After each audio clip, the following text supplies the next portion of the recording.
Steve, the WrestleMania is moving forward. The show goes on. First of all, is there anything more Vince McMahon to you than the show going on? Does this surprise you, or did you think Vince McMahon would move forward and have WrestleMania?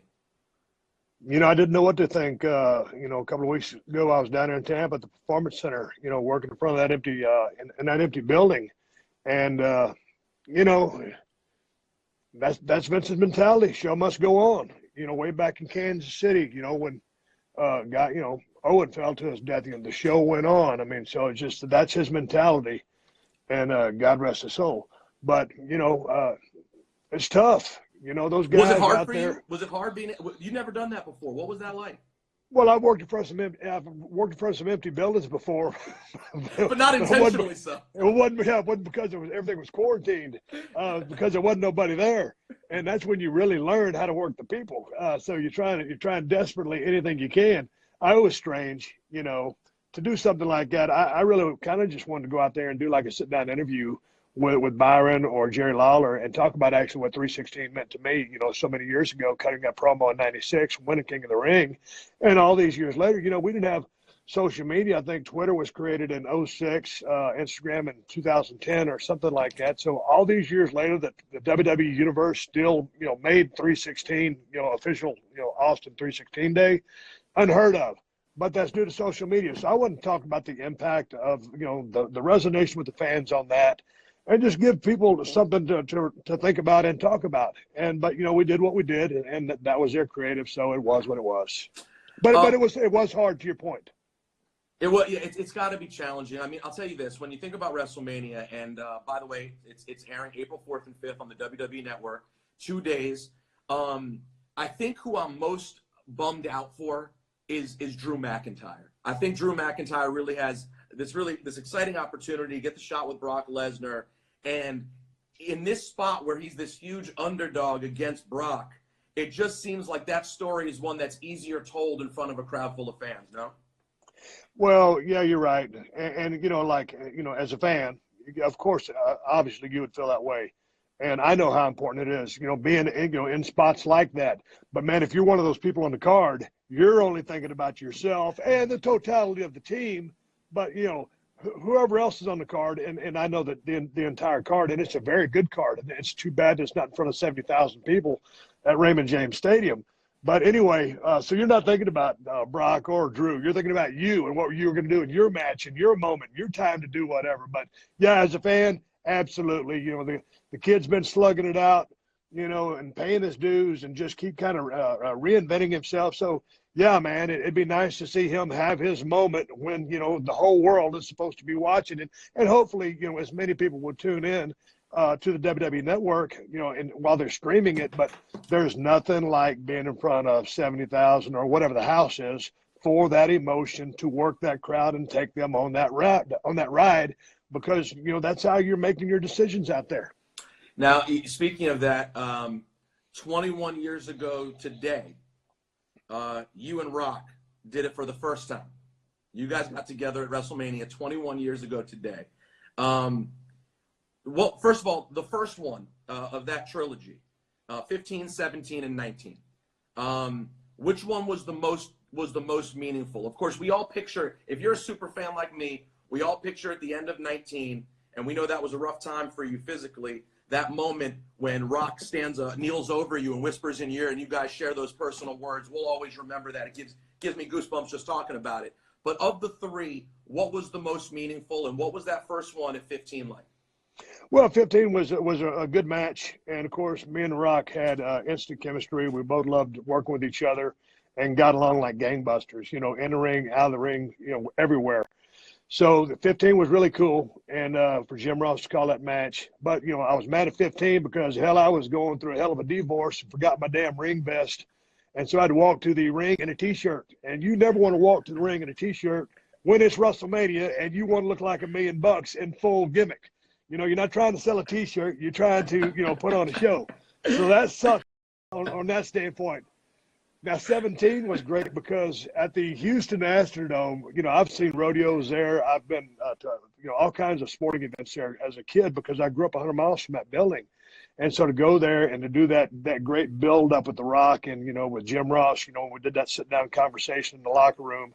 That pre-match package, that bill package they put together has never been duplicated with that Limp Bizkit song. It was just off the charts to set a attendance record at WrestleMania and take the crowd on that ride. And remember, 17 was a hell of a show. And the Dudleys, the Hardys, Edge and Christian, those guys got off in like a TLC match or a ladder match, whatever it was. I mean, it was just a lights out match. And to be the main and to be able to go out there and have that kind of match between two of the hottest guys that were on planet Earth in the wrestling business was really, really cool. And I'll never forget, we went out, we had a steak the night before that match. I had a couple of glasses of wine. And we just had a short conversation about it, and then we rocked it the next night just from start to finish. And I was feeling piss and vinegar when I was walking down that ramp, and that was a long-ass walk to that ring. My brother was on the front row. He was sitting right next to The Rock's mother. And, of course, my brother cusses a lot like me.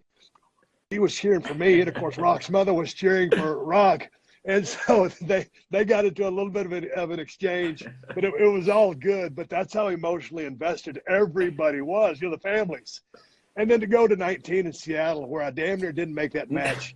And I never really got medically cleared to do that match. But, hey, man, it was my time to do the favors for The Rock, and I wasn't going to miss that match because, hey, Stone Cold Steve Austin, I worked hurt, and whatever the case may be, I mean, you'd have to chain me up to a bulldozer and drag me the other way to keep me from that ring.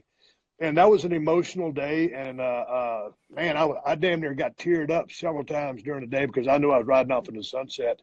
And when it was all said and done, it's kind of like someone lifted a big-ass weight off my shoulder. Me and Rock had a little conversation there in the ring, and then it was over. But they were all special in their own rights. Oh, man, it's when you think about, I really do think when you picture the all-time greats, you and Rocky will always be linked in that way. And it's not just those 3 WrestleMania matches. The stories went beyond that. But that trilogy is so iconic. You mentioned having dinner with him and a glass of wine, talking things over a little bit. Of course, when you guys all work differently. And to me, what's the most fascinating thing about covering this business, but not being a true insider and understanding it, is I don't understand how you guys do what you do when you get in the squared circle. I don't understand how you're able to make poetry in motion without working everything out. Now, we know that Savage supposedly drove Steamboat crazy, laying out that match at WrestleMania 3.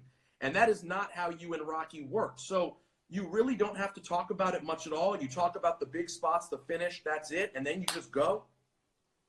Man, really, if you can see my finger, so if say that match lasted 30 minutes, and here's 0 and here's 30 on my little finger, and we might remember 5 points in that match, but the rest of the points in between my fingers were the gaps that we filled in, on the fly, because – man, a lot of people can remember a lot of things, and when you do something over and over again, you get used to that system. Hey, man, it was a little bit different back then, and so if you watch that back, and when you watch any one of those matches back, you're rarely going to see a call because they're almost all being protected. But there's stuff in there. If I'm bending them, I'm head down or whatever. Most of the time I'm calling those matches, and Rock will chip in too. But we're calling stuff and we're communicating, and we're listening to that crowd, mister. That's one thing well, many things about The Rock and I were similar, but his ability and my ability to feed and understand exactly what that crowd wanted, we were on the exact same page, on the exact same word all of the time.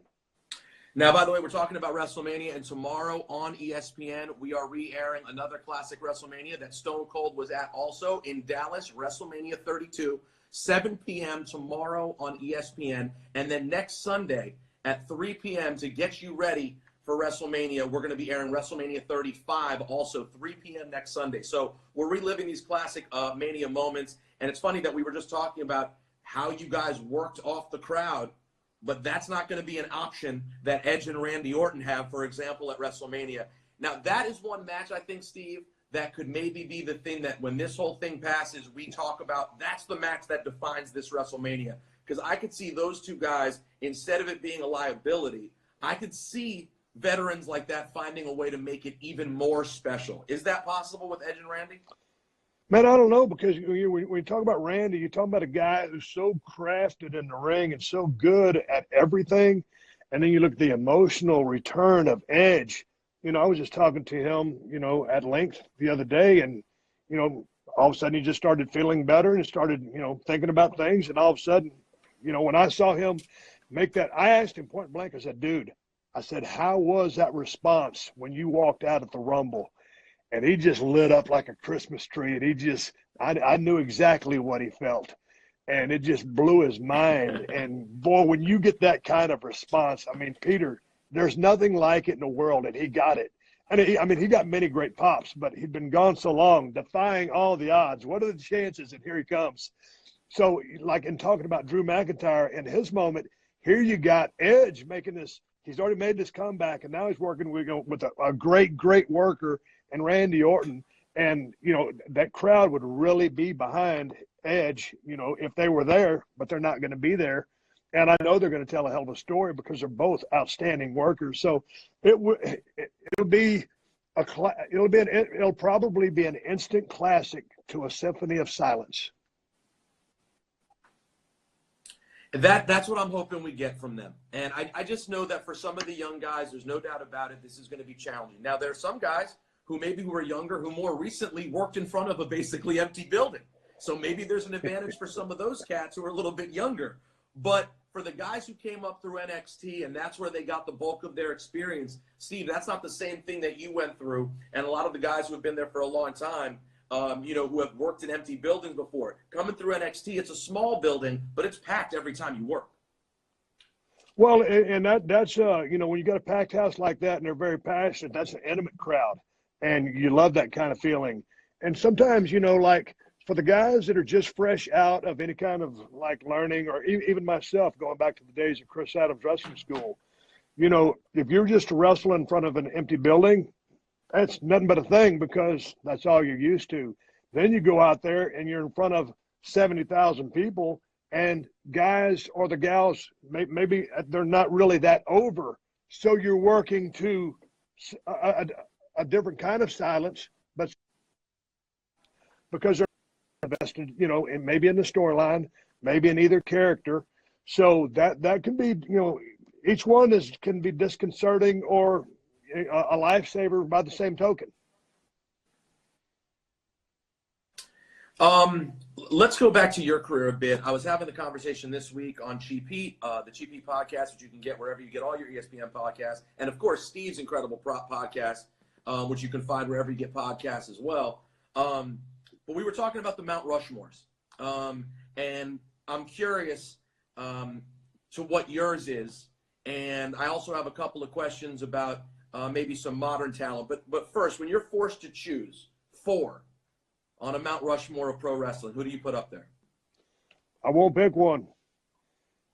Man, that's, I was one of those guys that was in the ring, and if people got me on theirs, that's cool. And if they don't, that's cool too. But I won't build one.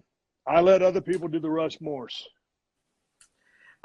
Did you have, as a kid, who were the top few and I've heard you say this before, but for people who haven't been here before and haven't heard you, who were the few that you really admired coming up that were certainly on Steve Austin, the Kid's Mount Rushmore? Well, just the 2 I will give you, you got to have Hogan, you got to have Flair. I'll stop right there because, those are the 2 that if you're building a Mount Rushmore, those are 2 that you got to have. And I won't say any more than that.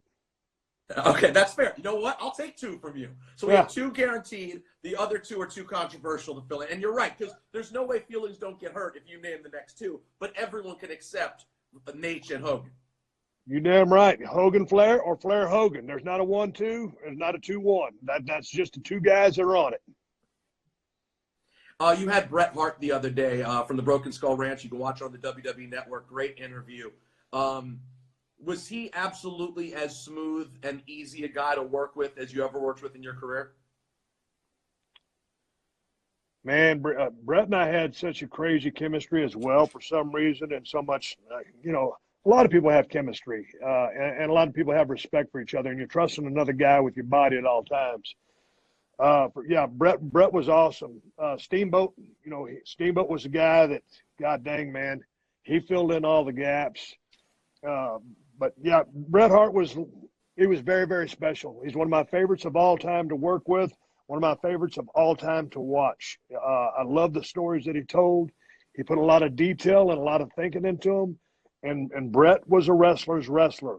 He was like an artist out there painting a picture on canvas. And we're all artists in a way, Some of us are very sloppy or very violent. But I thought Bret was very meticulous in his detail to orchestrating and building a match, and I thought he was a master of the craft.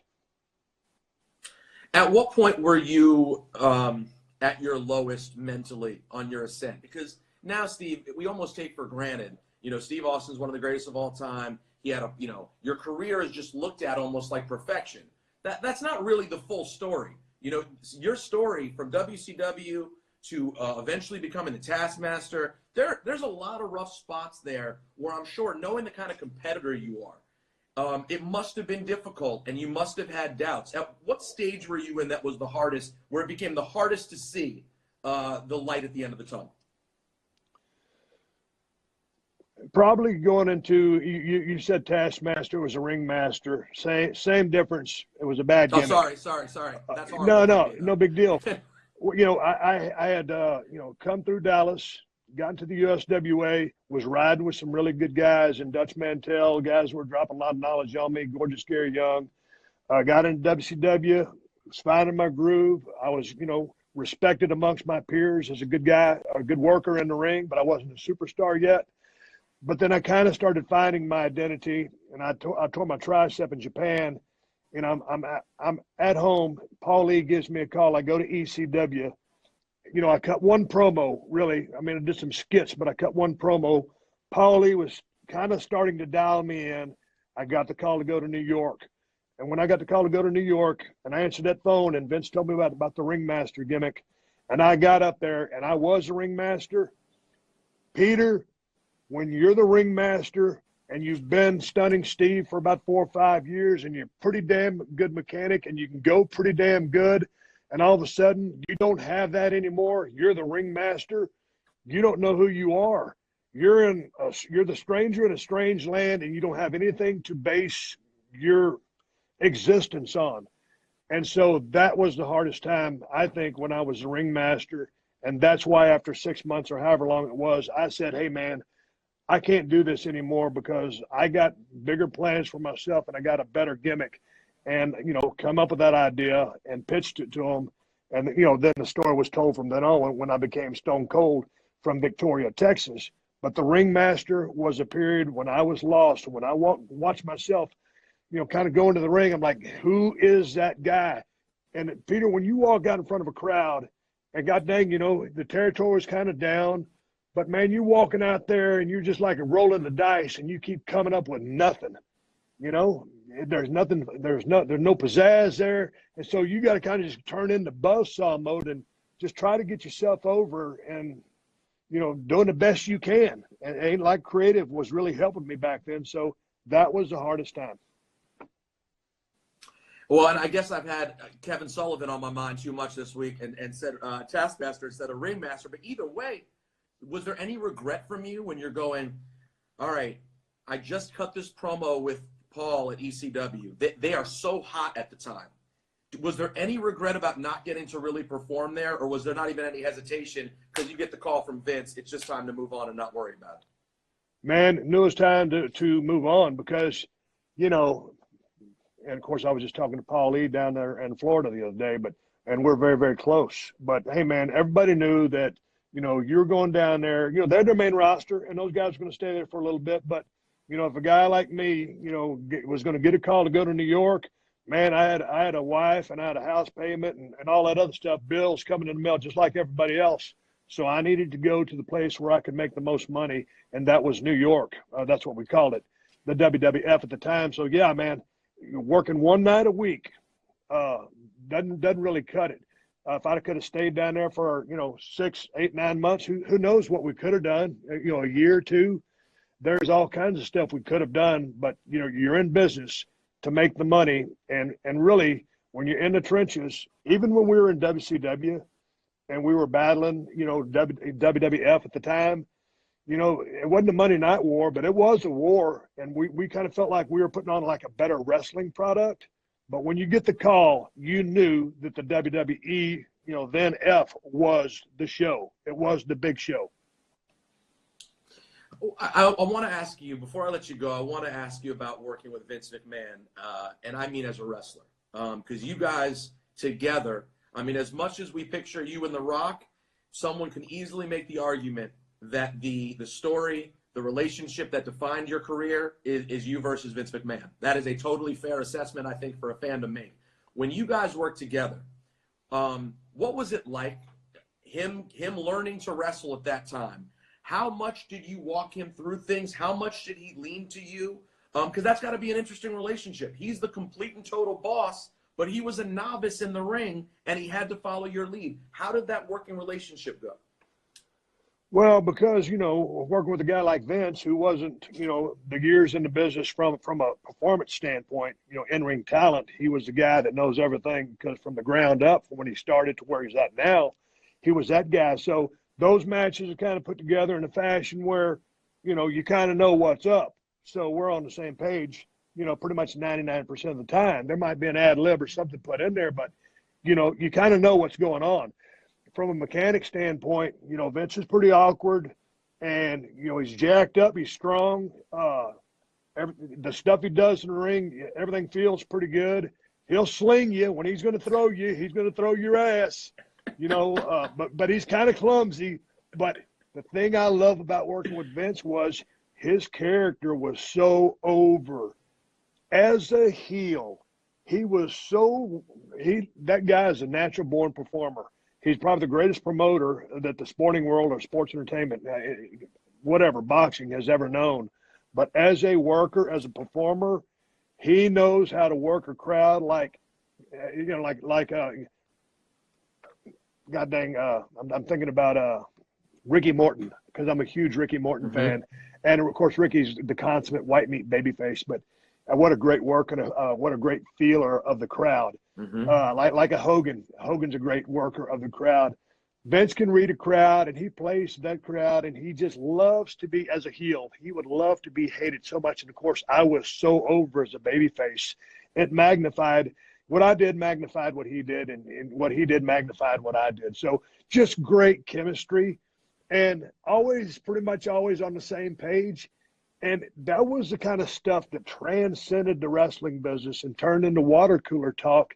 Even the people that didn't watch wrestling started watching wrestling, because this was a story where they could live vicariously through the actions of a guy named Stone Cold Steve Austin, this bald, pissed off guy from South Texas, and his boss has been trying to screw him every which way. And damn near every Monday night, Stone Cold is telling his boss what's up. And there's always that exchange of, hey, okay, what are we doing this time? Is it time to get more heat on Stone Cold, or does he need to get a little bit back on Mr. McMahon? So we rode that lightning boat for, close to 2 years.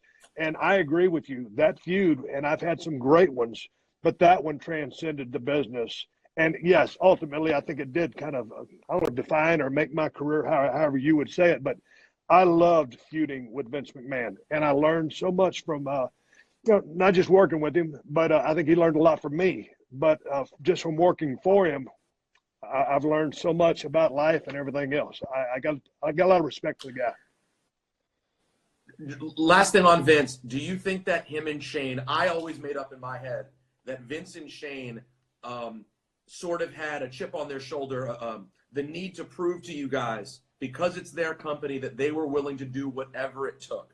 Is that true? And was it effective? I mean, when you see the bumps Vince took with you, where he goes off the cage flying through the table, or all the things Shane did. You look at the King of the Ring match versus Kurt Angle, maybe one of the toughest, most brutal matches anyone's ever had in this business. I always felt like it was such an honorable thing that Shane and Vince McMahon were going to show you guys, we will do everything you guys do. Is that what they were doing, and was it effective with the talent? I can't say if that's what they were doing. Only they could. But, I've always said about Vince, he won't ask anybody to do anything that he would not do himself. And man, if it's coming down to trying to entertain a crowd, whether it's at Live House or the millions of people watching worldwide, man, he's going to go to the end of the world to make sure they get every single penny's worth out of that pay-per-view or off that viewing on that brand new TV they just bought. He's trying to give it to you. Same thing with Shane. He's got the same mentality. And I don't know if they were out to prove a point. I just think they're very, very hungry about the business and very passionate about the business. And it is a love. And damn near, all the boys, and now the girls, the women too. When I say boys, I mean everybody, the men and the women. Man, I can't explain it sometimes. When I start talking about the business, I get very excited. But, man, when you establish a deep relationship with a crowd, you'll damn near do anything to entertain them. I mean, you're talking about, getting color, heat. You want that crowd to buy in. And I think everybody kind of does it when you get in there because you want to prove yourself. And everybody wants to do as well as they can. But specifically speaking about those guys, I think they did it for the love of the business. It was really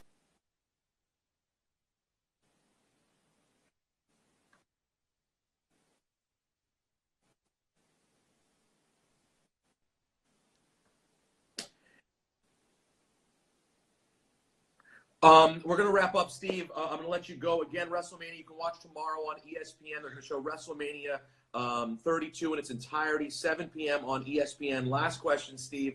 A friend asked me earlier, and I was almost taken aback. It was almost like too much for me to answer. She has zero interest in wrestling, does not get it, has never tried to get it, and asked me, what do you love about it? And I'm almost so in it at this point that I hadn't answered it in a long time. I'm just curious for you. What do you love the most about professional wrestling? Man, like right now or just like because when I was doing it?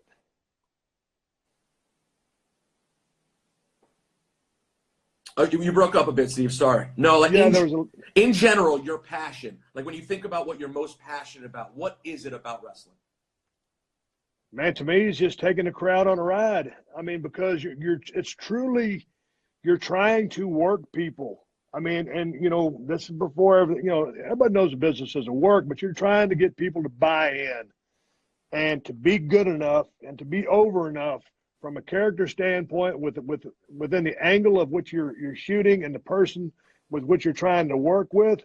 There's so many things going on, and you're trying to create the perfect mix of chemistry and storytelling to take the people on a ride that they get so invested in that they're stomping their feet, they're clapping their hands, they're yelling, they're throwing stuff at the ring. It's the adrenaline. It's the love, the passion, and the adrenaline. That's for me. Hey, Steve, I appreciate you taking the time. You are the coolest name I have in my Rolodex. I appreciate you always, and I hope to see you down the road. Thank you for watching ESPN on YouTube. For live streaming sports and premium content, subscribe to ESPN+.